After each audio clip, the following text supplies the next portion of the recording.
We'll guide you through how to log in to Trello effortlessly. If you find this helpful, consider subscribing and liking the video. First, open your web browser and go to the Trello website at trello.com. Once there, look for the Login button, which is usually located at the top right corner of the page, and click on it.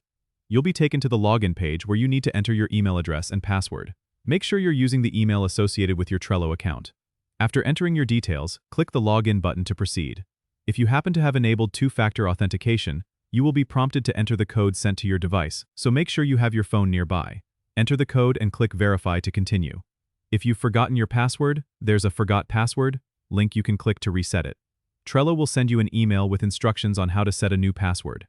Just follow those steps and come back to log in. Once you're logged in, you'll be directed to your Trello dashboard where you can see all your boards and cards.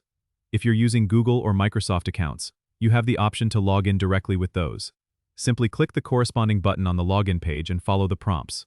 Remember, staying logged in on your device can save you time in the future, so consider checking the Keep Me Logged In box if you're on a private computer. That's it. You're all set to start organizing your projects with Trello. Don't forget to subscribe and comment if this helped you out.